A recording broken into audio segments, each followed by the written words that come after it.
There's no doubt about it. Although it's surprisingly mild temperature-wise, there's a definite end-of-year feeling in the air, and it's looking like end of season here at the Citadel. We were due for a final steam charter on Saturday, 2 days away, but have just heard that it's been cancelled. Today's charter is a particularly special one, but nearly didn't happen.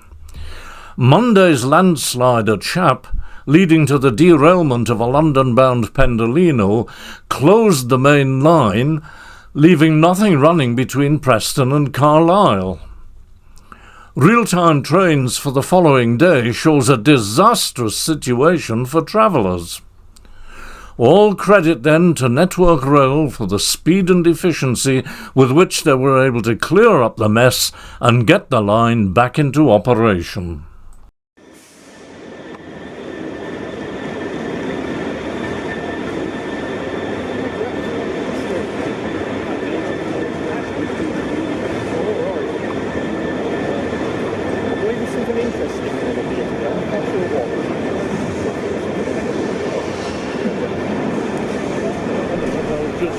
It's over 23 years since Network Rail replaced Railtrack, but these vehicles are still displaying their old Railtrack ownership. Little wonder that they're looking somewhat down at heel.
Once you get something not hundreds of people wandering about there.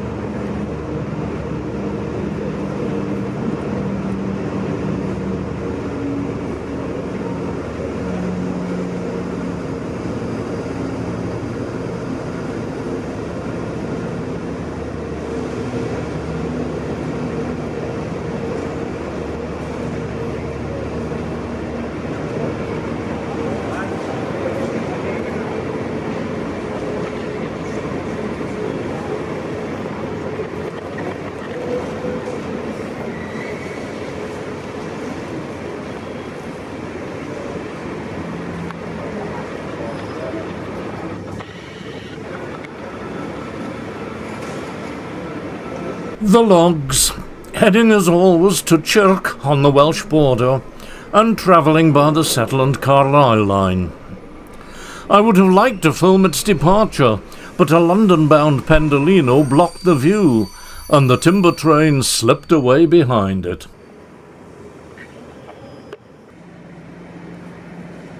The Railhead treatment train, better known to my regular viewers as the dirtiest train on the railway.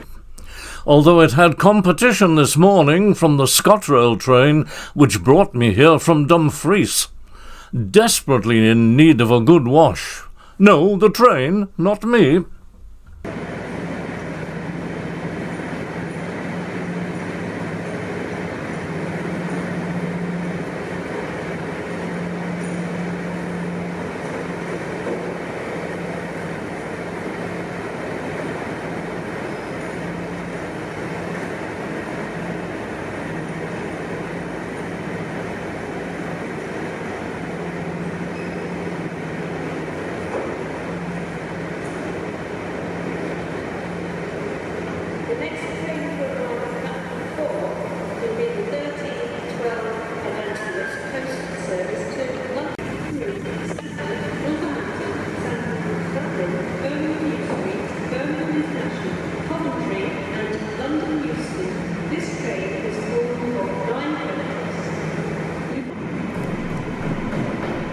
An announcement that the next train at platform 4 does not stop here.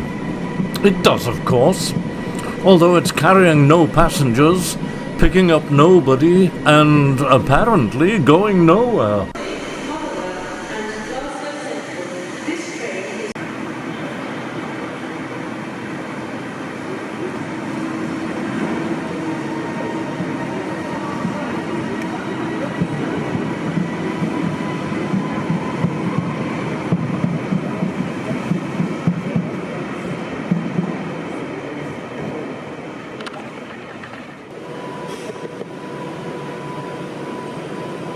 And now our final charter of 2025 is due.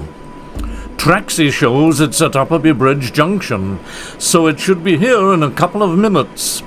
We might even catch it crossing the London-bound Pendolino.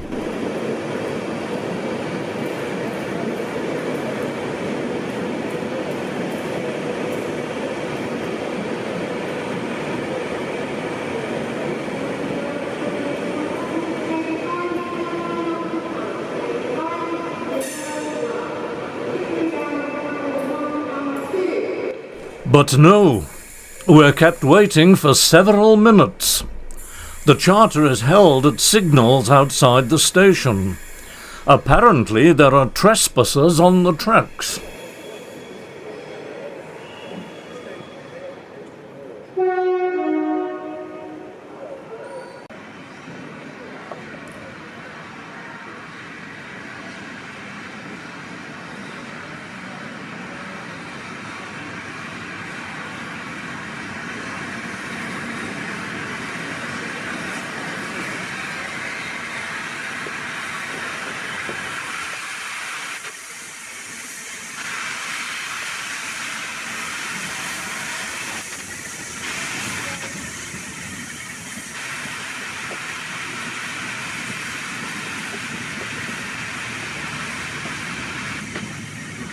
My first ever glimpse of the magnificent and unique Duke of Gloucester.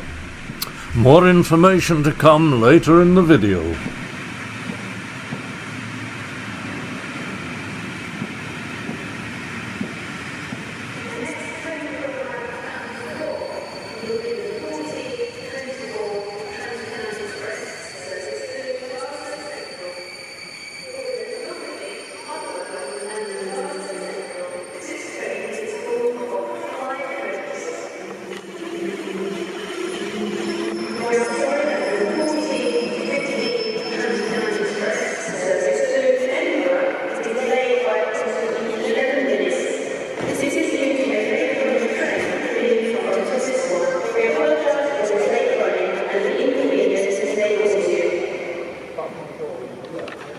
How good to see a steam loco hauling steam-age coaches and without a diesel at the rear.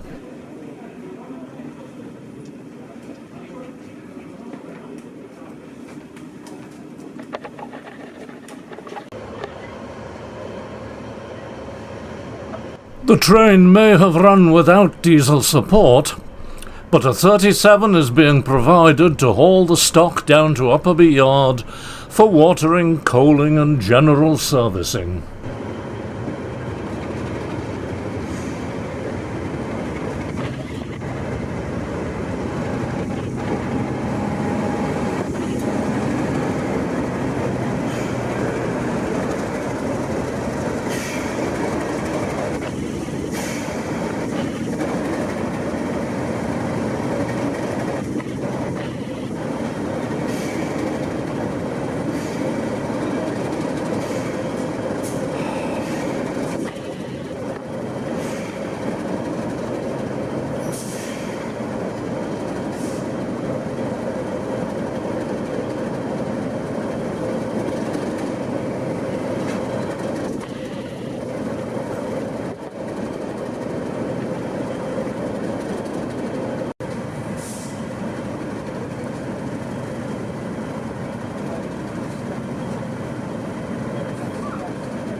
light.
As the Royal Scot heads off to Upperby, I must follow. Quite a hike when carrying heavy equipment, and a sight from which I haven't filmed before.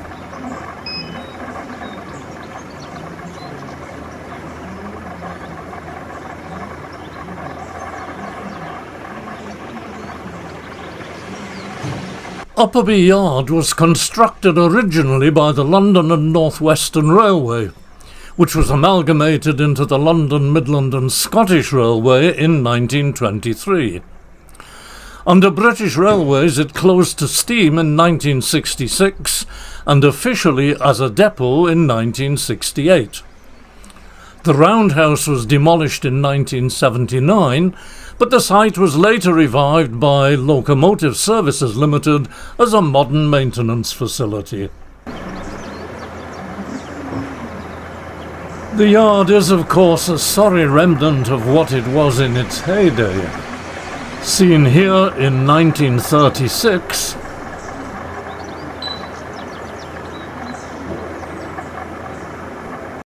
and here showing a freight train heading south on the old freight or Carlisle avoiding line.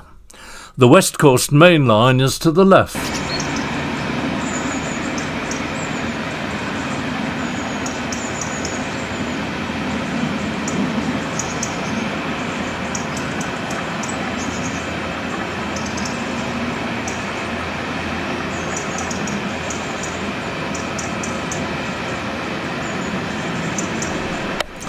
Now this intrigued me. Steam locos will always blow off steam when the boiler pressure exceeds the safety limit, 250 pounds per square inch in this case. But I've never seen a tender doing so.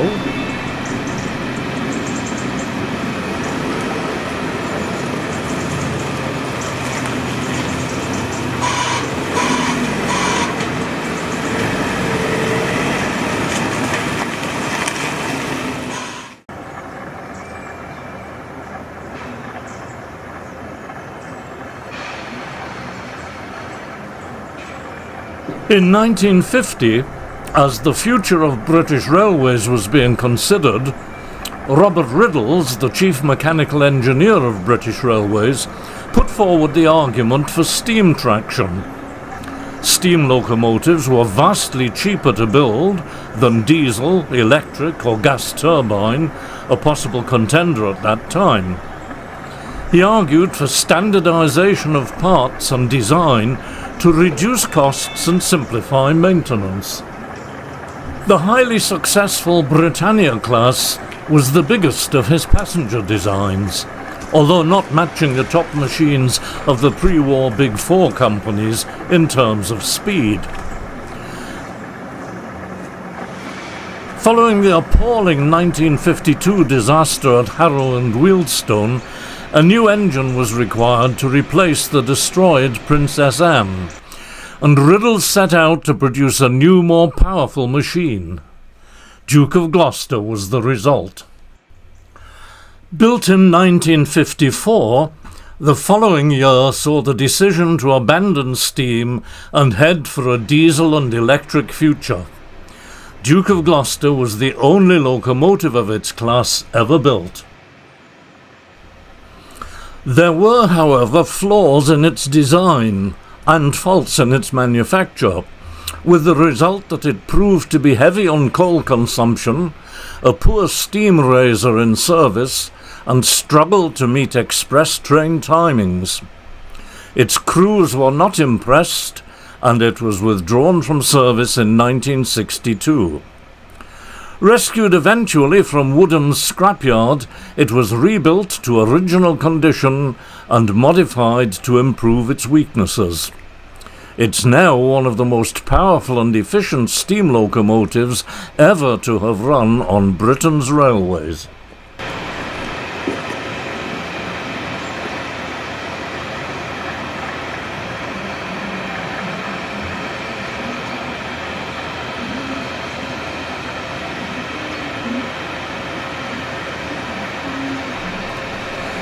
For the vast majority who are not old enough to remember the steam age, imagine what this would be like if it were happening under the roof of Carlisle Station. And there might well be more than one locomotive doing this at the same time.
Upperby footbridge visible in the distance.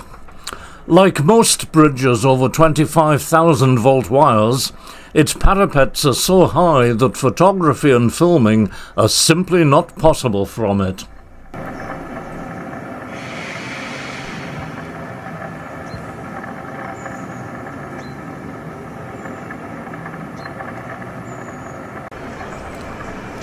Both the locomotive and the train are on dead-end lines, so a certain amount of shunting will be required to reconnect them and access the London Road curve to reverse the train before heading back to the Citadel.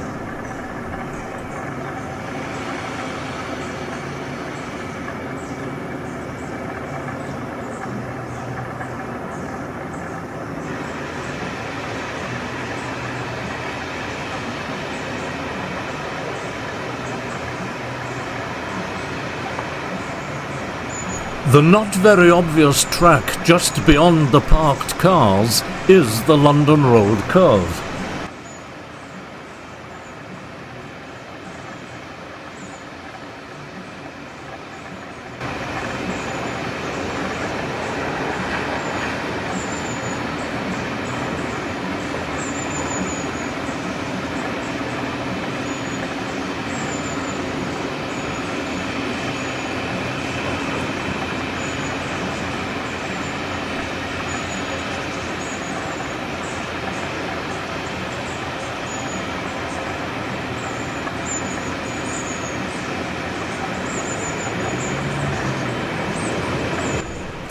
The curved line of trees at the top of the picture follows the route which the train will take, tunnelling under Tyne Street and London Road to access the Tyne Valley line.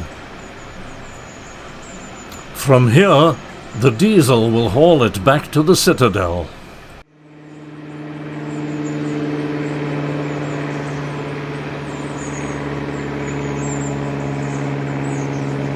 However, it's not scheduled to move for at least an hour. It's a gloomy afternoon, and I decide to head back to the station to see it close up as it departs for its return journey, via Shap. Well, it'll be dark by then, no point in it taking the Settle & Carlisle route.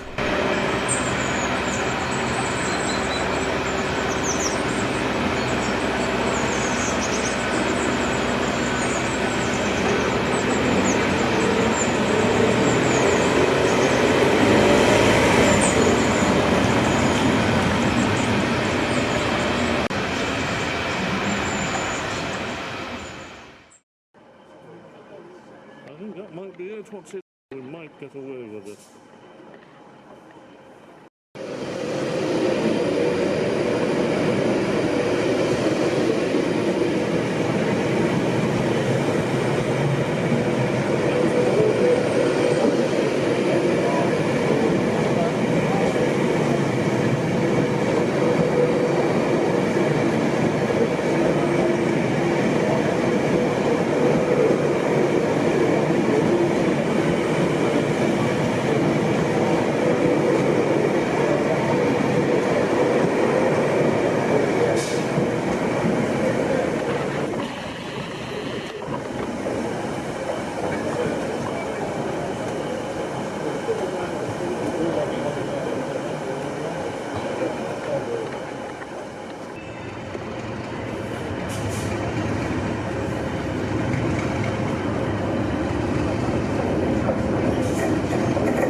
One of Riddle's innovations was the use of caprotti valve gear, based on motorcar practice.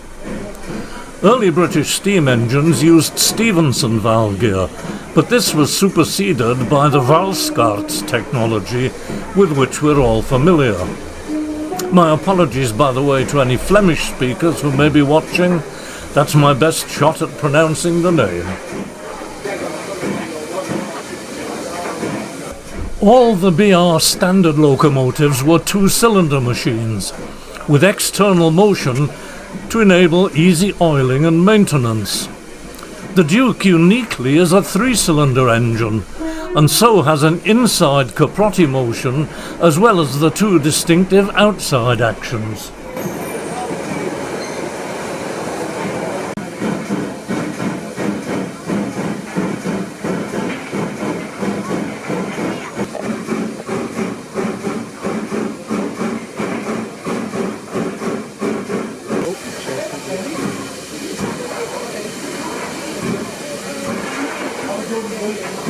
Yours all right? Perfect, thank you.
As the Duke and the Royal Scot head off towards Crewe, where D213 and Daniel will take over from the Duke for the run to London, Loch prepares for a rather shorter trip into Upperby Yard.